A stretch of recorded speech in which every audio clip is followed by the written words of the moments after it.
महर्षि पाणिनिका का इतिवृत्त। ऋषियों ने पूछा, भगवान, सभी तीर्थों, दानों आदि धर्म साधनों में उत्तम साधन क्या है, जिसका आश्रय लेकर मनुष्य क्लेश सागर को पार कर जाए और मुक्ति प्राप्त कर ले?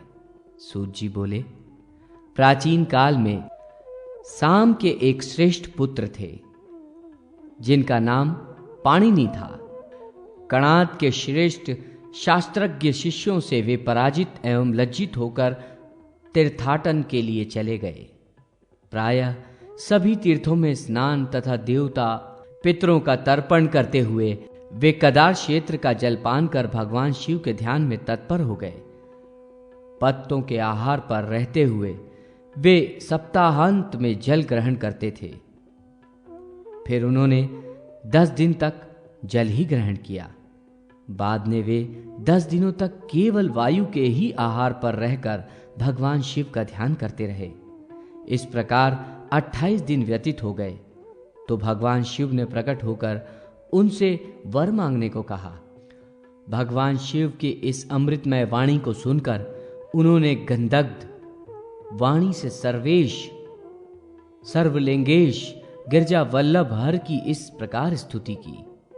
महान रुद्र को नमस्कार है, सर्वेश्वर सर्वहितकारी भगवान शिव को नमस्कार है, अभय एवं विद्या प्रदान करने वाले नंदी वाहन भगवान को नमस्कार है, पाप का विनाश करने वाले तथा समस्त लोकों के स्वामी एवं समस्त माया रूपी दुखों का हरण करने वाले तेजा स्वरूप अनंत मूर्ति भगवान शंकर को नमस्कार है। देवेश, यदि आप प्रसन्न हैं तो मुझे मूल विद्या एवं परम शास्त्र ज्ञान प्रदान करने की कृपा करें।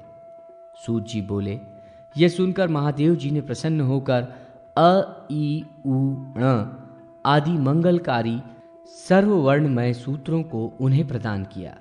ज्ञान रूपी सरोवर के सत्य रूपी जल से जो राग द्वेष रूपी मल का नाश करने वाला है, उस मानस तीर्थ को प्राप्त करने पर, अर्थात उस मानस तीर्थ में अवगाहन करने पर सभी तीर्थों का फल प्राप्त हो जाता है।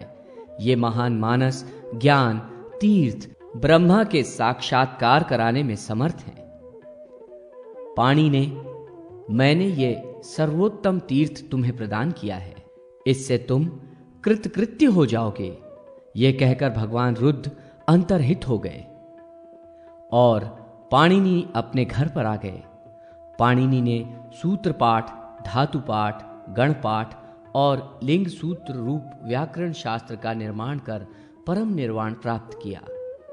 अतः भार्गव श्रेष्ठ, तुम मनोमय ज्ञान तीर्थ का अवलंबन करो। उन्हीं से कल्याणमयी सर्वोत्तम तीर्थमयी गंगा प्रकट हुई है। गंगा से बढ़कर उत्तम तीर्थ न कोई हुआ है और न आगे होगा।